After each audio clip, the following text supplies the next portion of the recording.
4 trillion pul u yerda hozir bekor turibdi. Farazan O'zbekistonda mana shu ekotizim yo'lga qo'yildi. Qanday dividendlar oladi butun davlat?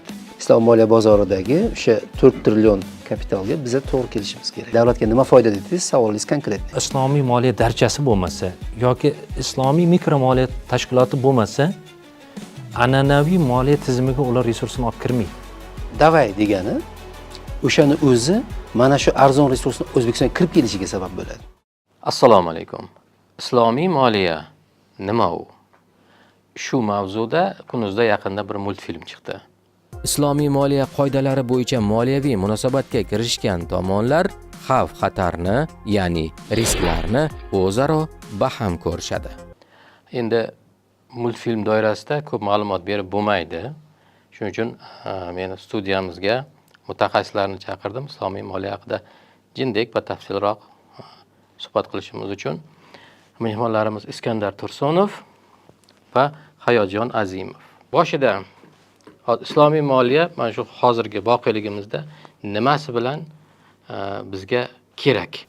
Islom moliyasi bu muqobil moliyaviy tizim hisoblanadi. Butun dunyoda xalqaro moliya tizimida islom moliyasini juda ko'p davlatlar hozir o'zining amaliyotida joriy qilayotganining eng asosiy muhim sabablaridan biri bu muqobil moliyaviy tizimligida. Adolatni ta'minlash. Islom moliyasining eng katta maqsadi, eng asosiy maqsadi shu. Uni voqelikdan kelib chiqib institutsional, yuridik shaxslar, jismoniy shaxslar, ikkita jismoniy shaxs o'rtasida, jismoniy shaxs va yuridik shaxs o'rtasida va boshqalar bular uje uni ko'rinishi. Eng asosiy maqsadi, vazifasi bu islom tamoyillariga, islom ko'rsatgan, dinni ko'rsatgan tamoyillariga mos ravishda adolatni ta'minlash. Multfilmimizni asosiy qismini biz salom shartnomasiga bag'ishlagan edik. Ya'ni qishloq xo'jaligi bilan aloqador jihatiga. Multfilm chiqqandan keyin ancha savollar yig'ildi-da.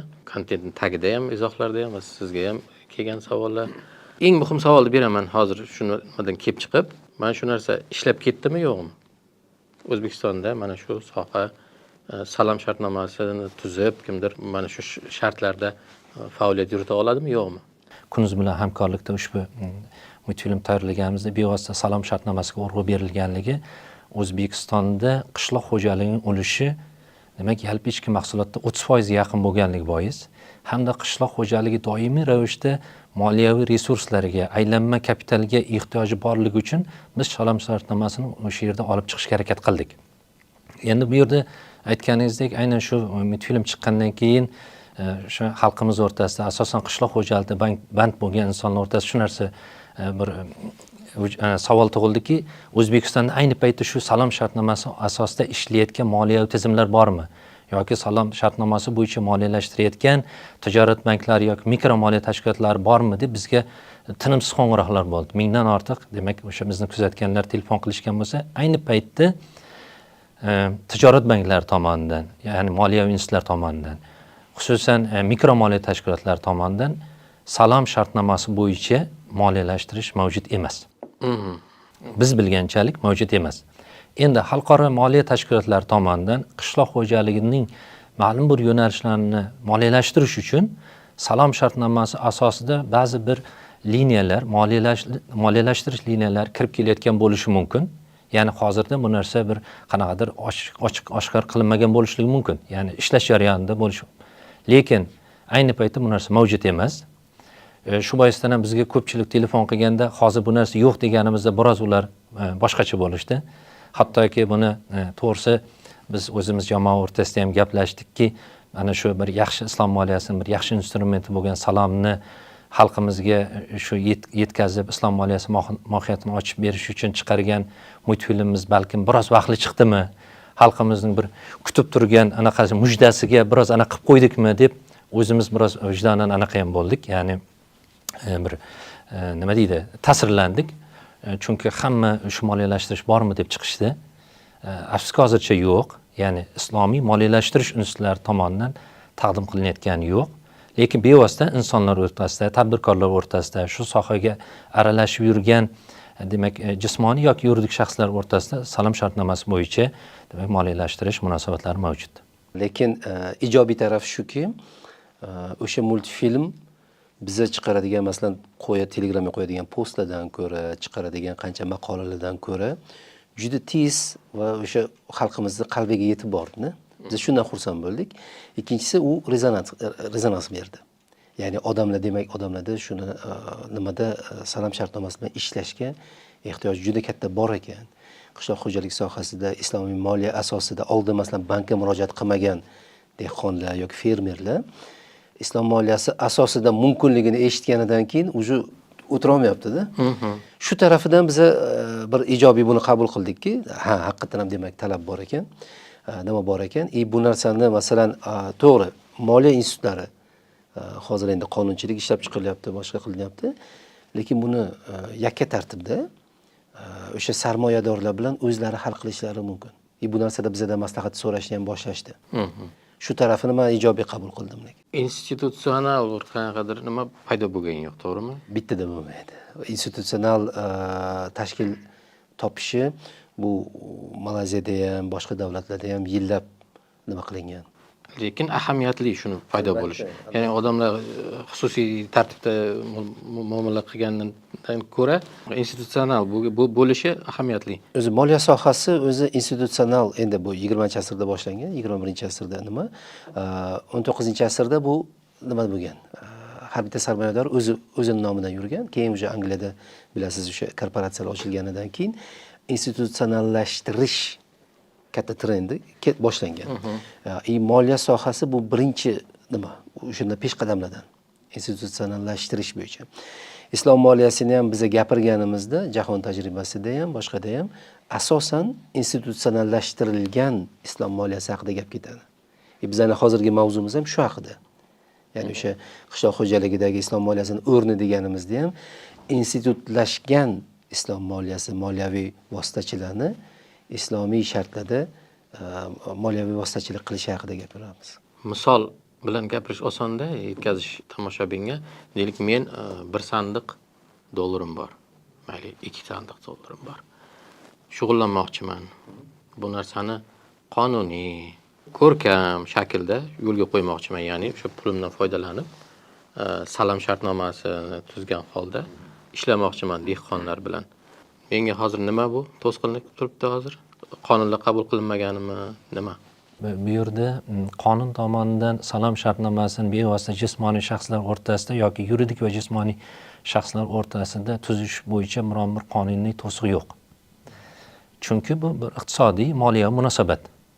Ya'ni ikkita inson bir-biri bilan uchrashib, o'sha salom shartnomasi asosida oldindan to'lovni qilib, kelgusida yetkazib beriladigan mahsulotning sifatini, miqdorini, qachon yetkazib berilishini, narxini kelishib savdolash amalga oshirishi mumkin. Faqat bu yerda asosiy to'siq nima? Salom shartnomasini mohiyatini va uni qanday ishlashini o'sha ikki tomon bir-biri bilan to'g'ri tushunib olishida. Asosiy masala shu yerda bo'ladiki, ular salom shartnomasining shartlarini to'g'ri yoki tushunib olmaydi, yoki xat hujjatini to'g'ri qilish olmaydi. Oxir-oqibat qanaqadir kelishmovchilik kelib chiqishi mumkin. Ikkinchi narsa, salom shartnomasi bo'yicha qilinadigan munosabatlar ertaga huquqiy tomonlama ikki tomon yoki bir tomon majburiyatini bajarmagan holatda, ya'ni islom moliyasining bu instrumenti qanaqa yechiladi? Bu ikkinchi masala. Buni huquqshunoslarimiz aynan bevosita bu sohaga mas'ul bo'lgan, ya'ni huquqiy jihati mas'ul bo'lgan, demak, soha vakillari ishlab chiqishib, islom moliyasining demak ekspertlar bilan birga o'tirishib bu narsani qanaqa hal qilinishini agar yanada ko'rib chiqsa, bu nur ustiga ola nur bo'ladi. Lekin ayni paytda bu bo'yicha hech qanaqa to'siq mavjud emas, ishlashi mumkin. Faqat kelgusida bo'ladigan nizolarni oldini olish maqsadida institutsional tartibga solingan tizimning mavjudligi har ikki tomonning ham ertaga qanaqadir bir yo'qotishlarga yoki moliyaviy muammolarga duch kelib qolmasligiga bir zamin yaratadi. Demak, shartli men 2 sandiq dollari bor odam hozir mikromoliya tashkilotini tuza olaman. Shunaqa bo'lyapti. Sizda masalan o'sha nimangiz bor, qo'lingizda pulingiz bor, sarmoyadorsiz. Siz oldingizda ikkita yo'l bor. Bittasi bu sarmoyangizni ishlab topgan o'zingizning faoliyatingiz bor va u faoliyat fermerlik orqasidan emas, deylik. Endi siz oldingizda yoki shunaqa sarmoyaga muhtoj fermerni o'sha vaqtda, muhtoj vaqtida topishingiz kerak, o'zingiz qidirib topishingiz kerak va u bilan to'g'ridan to'g'ri salom shartnomasini imzolashingiz kerak. Yoki moliyaviy vositachi, bu mikromoliya tashkiloti bo'ladi, bu masalan nima bo'ladi, kelajakda hozir Islomiy bank darchalari ochilishi mo'ljallanyapti qonunchilik chiqqanidan keyin. Ya'ni moliyaviy vositachi orqali o'sha pulingizni riskni diversifikatsiya qilgan holda bir nechta fermerga kiritishingiz mumkin salom shartnomasi orqali. Va mana shu o'zi asli institutsionallashtirilgan islomiy moliya. Endi bu uchun nima qilishingiz kerak? Bu uchun siz o'sha bitta borganingizda moliyaviy vositachiga bordingiz, moliyaviy vositachi bu qolgan hamma ishni qiladi. Siz faqat sarmoyangiz bilan moliyaviy vositachini eng yaqin ofisigacha borganingiz yetadi. Endi hozirda masalan telefonida nima ilova ham bo'lyapti, o'sha muammo emas. Shu tarafidan sizga sarmoyador sifatida bu yo'l vositachi orqali chiqish foydaliroq, osonroq, tezroq. Chunki siz har bitta fermerni o'rganib chiqishingiz kerak, u nima hosil ekadi, qayerda joylashgan, Qashqadaryodami, Namangandami, Xorazmdami, Xorazmda masalan guruch ekadi, u kartoshka ekmoqchi, uni o'rganib chiqishingiz kerak, nimasini yerni unumdorligini o'rganib chiqishingiz kerak. Bu sizni faoliyatingiz emas. Shu uchun ham aldanib qolish ehtimolingiz katta. Siz tashkilot vositachi, moliyaviy vositachi orqali borganingizda, moliyaviy vositachida birinchidan keng informatsiya bor, ma'lumot bazasi bor, ikkinchidan o'rganish imkoniyati bor. Chunki vositachining ishi shu. Men shunday tushunyapmanki, bu soha yurib ketishi uchun katta har bir sohada ham shu, katta bir o'yinchilar kirib kelish kerak bozorga. O'shandagina yurib ketadi. Chunki pul gap, hamma narsa pulga borib taqaladi-ku. O'sha risk deyapsiz-ku, o'sha haliga nimangiz tuzgan shartnomalaringiz soni ko'p bo'lsa, riskdan ham qo'rqmaysiz. Bittasida kuysangiz, bittasida foyda. Katta o'yinchilar bormi kirib kelishni istayotgan O'zbekistonga? Endi islom moliyasi bo'yicha qonuniy huquqiy asoslarning yaratilishi bu xalqaro moliyaviy institutlarning, moliyaviy tashkilotlarning yoki banklarning yoki investorlarning kirib kelishi uchun asosiy huquqiy asos bo'ladi. Ularning kirib kelishi uchun. Bormi shu asos hozir? Aynan shu narsa hozir Hayitjon ham ta'kidlab o'tdi. O'zi birinchi huquqiy asos bu Markaziy bank tomonidan o'sha mikromoliya tashkilotlariga ruxsat berilgan nizom bo'ldi. Bu bor. Bu bor. Endi bu nizom bo'yicha ishlab ketishi uchun ba'zi bir qo'shimcha va o'zgartirishlar qilinishi kerak bo'lgan jihatlar bo'lyapti. Masalan, hammamiz bilamizki, islom moliyasi asosiy talablaridan, shartlaridan biri o'zingizda bo'lmagan narsani birovga sotishga haqqingiz yo'q. Yoki siz molning egasi bo'lishingiz kerak, yoki siz o'sha sotishga vakolatli bir inson bo'lishingiz kerakki, o'sha bu narsa esa soliq, mavjud soliq demak qoidalari, qonunlariga ko'ra ikkilamchi soliqlarga, ya'ni ko'proq soliqqa tortilishga sabab bo'lib qoladi. Kimdandir birinchi siz sotib olasiz, o'zingizga kirim qilasiz, undan keyin yana ikkinchi tomonga sotishingiz kerak. Mana shu bosqichlar demak ortiqcha soliqning islom moliyasining qimmat bo'lib ketish jarayoniga sabab bo'lib qolish ehtimoli juda katta bo'lganligi uchun ham mikromoliya tashkilotlari bu narsalarda o'zini cheklab turibdi, chunki mahsulot qimmat bo'lib ketgandan keyin har bir bu narsadan voz kechadi yo olmaydi. Savolga javob bermadilaring-da. Katta o'yinchilar O'zbekistonga kiraman deydigan bormi? Kimlar ular? Bor. Endi islom moliyasi haqida gapirganimizda o'zi asosan ikkita region haqida gapiriladi. Bu O'rta Southeast Asia, Janubiy Sharqiy Osiyo va Arab mintaqasi. Turkiyachi. Turkiyada islom moliyasini dollar jihatidan, dollar qiymati jihatidan nimasi katta emas. O'rni katta emas. Ya'ni ularda o'sha katılım bankachiligi deydi. Umumiy moliyaviy bozorni juda kichkina qismi. Asosiy endi bizani moliyachilar tilida likvidnost deyiladi. Ya'ni o'sha pul massasi islomiy moliya bozoridagi yig'ilib qolgan, investitsiya qilishi mumkin bo'lgan pul massasi asosan mana shu ikkita regionda izolyatsiyada qolib ketgan. Endi London bor, Londondan turib bular fond menejerlari boshqaradi, lekin asosiy ikkita region shu. Kim kirib kelishni xohlaydi O'zbekistonga desangiz, har qanday islom moliyasi sohasini ichida bo'lgan va hozirda tadqiqotlar natijasida 4 trillion dollarlik pul turibdi mana shu ikkita regionda. Bizaga qaysidir kompaniyani kirib kelishi shart emas. Bizaga yetarli asos yaratilsa, fundament yaratilsa, qonunchilik bazasi yaratilsa, ya'ni investor kelganida pulimni men qaytib qanchada olib chiqib ketaman, nima xarajatlari bo'ladi, qanaqa protseduralari bo'ladi, soliq jihatidan, markaziy bank jihatidan, regulator jihatidan. O'shani bilsa bo'ldi. Islom moliyasini biza instrument yaratsak, pul keladi.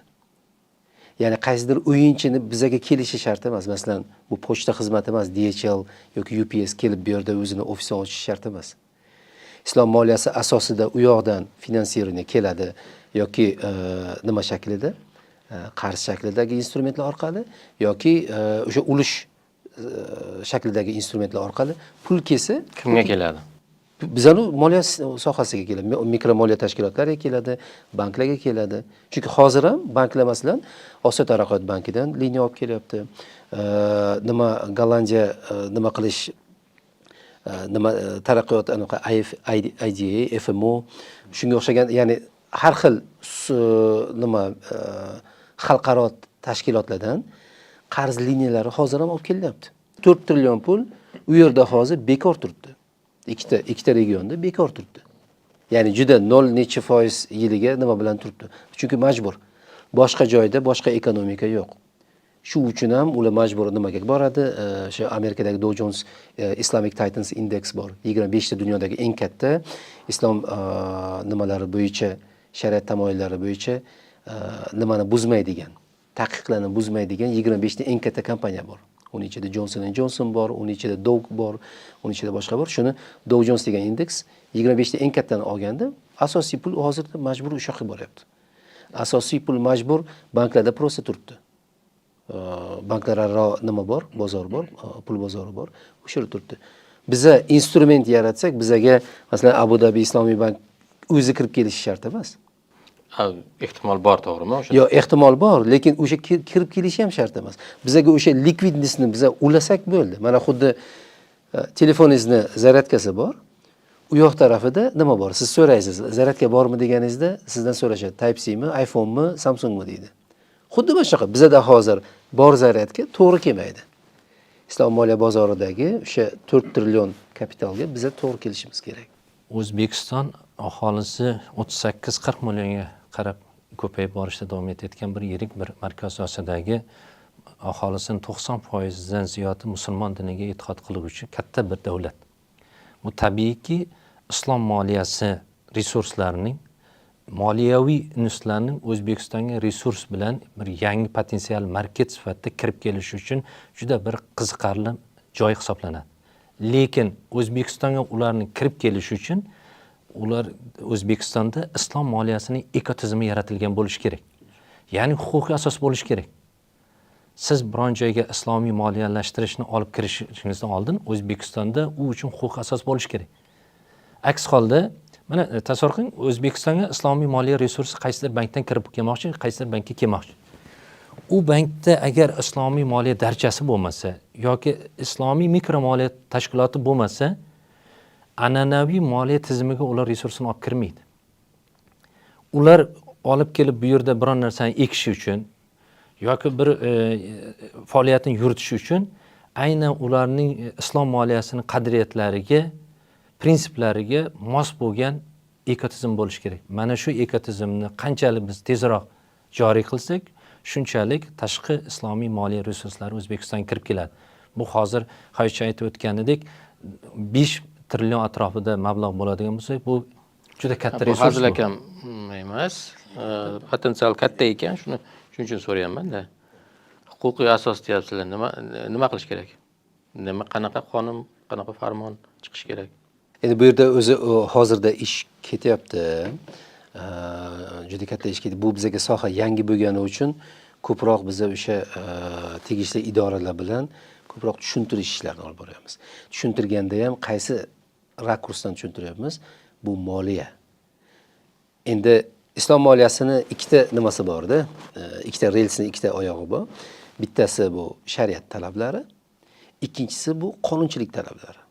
Ya'ni moliyaviy sistemani o'sha institutsional islom moliyasini yo'lga qo'yish uchun siz ham shariat talablariga mos kelishingiz kerak, vositachi, ham qonunchilik talablariga mos kelishingiz kerak.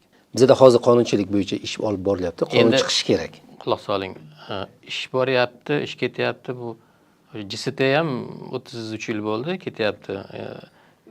Bu gapni gapiraversak davom etaveradi-da. konkret qanaqa qonun, qanaqa farmon, qanaqa instrumentlar kerak. Hozirgi momentda 5 trillion so'm bu yerda yotibdi-yu, deylik, qaysidir qismi potensial O'zbekiston shuni nimasi, talabgori o'sha summani, lekin bizda ekotizim yaratilmayapti. Soliq neytraliteti. Qonuniy hasa. Soliq neytraliteti. Soliq neytraliteti. Men uchun yangi so'z nima ekan, ibora ekan, tushuntiringlar nima degani u. Soliq neytraliteti hozir Hayotchi aytib o'tgandek, demak, o'rtadagi moliyalashtiruvchi tashkilot sizni islom moliyasi bilan moliyalashtirayotgan paytda yetkazib beruvchi tashkilotdan birinchi shu mahsulotni o'zi sotib olish kerak bo'ladi. Chunki boya yuqorida aytganimdek, oldin o'zi egalik qilish kerak bo'ladi, qabz qilish kerak bo'ladi, keyin o'sha ehtiyojmand kimdir xohlayotgan tomonga moliyalashtirish. Shu yerda soliq munosabatlari ikki marta men o'sha moliyalashtiruvchi tashkilot mahsulotni sotib olganiga paytda bir soliq bor bu yerda. Egalik qilgan paytda mulk solig'i yoki qaysidir rasmiylashtirishlar bo'lishi mumkin, qo'shilgan qiymat solig'i bo'lishi mumkin. Umuman qonunchilikda shu mahsulotga tegishli bo'lgan, shu tranzaksiyaga tegishli bo'lgan har qanday qonunlar yoki to'lovlar. Endi buni men o'zimga egalik qilib sizga sotayotganimda xuddi shu narsa yana siz sotib olganingizda siz ham to'laysiz. ko'payib ketadi soliq. An'anaviy moliya tizimida esa bank bu narsalarni amalga oshirmaydi. To'g'ridan to'g'ri, demak, yetkazib beruvchi oluvchi o'rtasida to'lab berganligi uchun bir marta soliq to'lanadi. Demak, siz bilan mening o'rtamda yoki men bilan o'sha sotib olayotgan nuqta o'rtada ikkalasidan birida soliq neytraliteti bo'lishi kerak. Ya'ni soliqdan ozod qilinish kerak. Bu soliqdan ozod qilish degani islomiy moliyaga qanaqadir imtiyoz berish degan ma'noda kelib chiqmasligi kerak. Shuni bu ortiqcha soliq. Endi ba'zilar aytishi mumkinki, nimaga endi islom moliyasiga bunaqa imtiyoz berilishi kerak degan ma'noda. Bu yerda shaffof, adolatli tizim ta'minlash uchun, an'anaviy moliya bilan bir xil muhitni yaratish uchun bitta soliqda bu narsa neytrallik beriladi. Bu butun dunyoda amal qilib kelinayotgan jarayon bo'lganligi bois. Farazan O'zbekistonda mana shu nima yo'lga qo'yildi, ekotizim yo'lga qo'yildi. Qanday dividendlar oladi butun davlat? So'nggi yillarda olib borilgan tadqiqotlarning juda ko'pchiligida aholi va jismoniy shaxslar o'rtasida olib borilgan so'rovnomalarda, demak, o'sha yuridik shaxslarning, tadbirkorlarning bir 50% ga yaqini, aholining 63% ga yaqini, ya'ni so'rovnomada ishtirok etganlarning aynan islom moliyasidan diniy e'tiqodi tufayli foydalanmasligini va o'zining mablag'larini an'anaviy banklarga qo'ymasligi yoki uni o'sha rasmiy sektorlarda aynan an'anaviy moliya tizimi mavjud joylarda ishlatmasligini qaysidir ma'noda aytib o'tishgan. Demak, islom moliyasining O'zbekistonda joriy qilinishi O'zbekistondagi mavjud bo'lgan, demak, rasmiy sektorda muomalaga kirmayotgan juda katta miqdordagi moliyaviy resurslarning, pul mablag'larining rasmiy sektorga kirishini ta'minlaydi. Agar adashmasam, so'nggi yillarda ba'zi bir berilgan ma'lumotlarda O'zbekistonda shu kecha kunduzda demak 10 milliarddan 15 milliardgacha bo'lgan, demak, norasmiy bozor borligi dollar. Dollarda. Va bu narsalarning rasmiy sektorga kirib kelishidagi nima to'siqlar bor yoki nima uchun aynan bular rasmiy sektorga kirib kelmaydi degan savollar tug'ilgandi va bu narsani qanaqa qilib biz rasmiy sektorga jalb qila olamiz degan, demak, qarashlar bo'lgan. Aynan shu 15 borinki 20 milliard dollar ham bo'lishi mumkin bu islom moliyasining muqobil moliya bo'lib kirib kelishi mana shu qora bozorning yoki bo'lmasa norasmiy sektorning real sektorimizga kirib kelishi orqali iqtisodiyotimizda juda katta, demak, o'zgarishlarning va iqtisodiy resurslar bilan ta'minlanish orqali ishlab chiqarishlarning, yangi ish o'rinlarining yaratilishi hamda o'sha qiyinchilikka duch kelib turgan ba'zi bir sektorlarning, xususan qishloq xo'jaligining rivojlanishiga sabab bo'ladi. Hamma narsani talab taklif belgilaydi, bilasiz. Islom moliyasining hozirgi holatida pul taklifi talabdan ko'ra ko'proq. Bu nimaga olib keladi? Resursni arzon bo'lishiga olib keladi. Endi o'shanga agar biz o'zimizni moslab, bu tashqi naqa haqida ketyapti. Tashqaridan investitsiya kirib kelishi haqida ketyapti. O'zbekistonda o'shani qonunchilik bazasi yaratilib, moliyaviy instrumentlarga ruxsat berib ochilishi yoki o'sha masalan kerak bo'lsa, nima deydi uni? Political will. O'sha davay degani o'shani o'zi mana shu arzon resursni bizaga O'zbekistonga kirib kelishiga sabab bo'ladi. Hozir 10-15 milliard dollar raqamimiz bor. Savdo balansimizda minus bor. Ya'ni biz ko'proq import qilamiz, kamroq eksport qilamiz. Bu bizani so'mga nimani oshiradi? So'mning dollarga nisbatan qiymatini pasayishiga olib keladi. Agar qo'shimcha resurs kelishi natijasida biz ishlab chiqarish nimalarimizni, kuchlarimizni ko'proq ishlatsak, ko'proq qiymat yaratsak, bizga bu imkoniyat. Arzon resurs. Bu birinchi tarafi. Ya'ni davlatga nima foyda dedingiz? Savolingiz konkretniy. Davlatga foyda arzon resurs jalb qilish. Bir. Ikki, Iskandar aka aytib o'tgan, bu juda katta nima bor? Aholini o'zida norasmiy sektor shakllangan. Uni iqtisodiyotga qaytarilishiga sababchi bo'ladi. Bu nimaga olib keladi? Iqtisodiyotda pulni taklifi yana oshadi. Oshganidan keyin inflyatsiyani o'zini kamayishiga olib keladi. Chunki o'zi pul bor, u nima qilish, pul taklifi oshganidan keyin uni narxi arzonlashadi-da, biznesga bu tannarxni arzonlashtirishga olib keladi. Mana shu ikkita ham ichki ham tashqi sabablariga ko'ra islom moliyasini O'zbekistonda tashkil qilish bu bizning hozirgi kundagi eng yaxshi yechimimiz, eng tez yechimimiz. Aynan islom moliyasining asosiy, demak, foydali nuqtalaridan biri ham shuki, ikki tomon, ya'ni win-win manfaat uchun, o'zining foydasi uchun ishlaydi. Strategik masalada Shakir aka, qishloq xo'jaligi hozir salom shartnomasi bo'yicha moliyalashtirish uchun bir katta bir fondlar, jamg'armalar bo'lishi kerak. Mikro moliya tashkilotlari salom shartnomasi bo'yicha qishloq xo'jaligini moliyalashirishi qanchalik ular uchun muhim bo'ladi, juda qiyin masala. Chunki katta fondlar, jamg'armalar tashkil qilib, qishloq xo'jaligi mahsulotlarini oldindan o'sha salom shartnomasi bo'yicha moliyalashtirish kerak va moliyalashtirishganda o'sha xavflarni kamaytirish mexanizmi bilan ishlab chiqish kerak. O'sha takabul sug'urtasi bilan sug'urtalash kerak.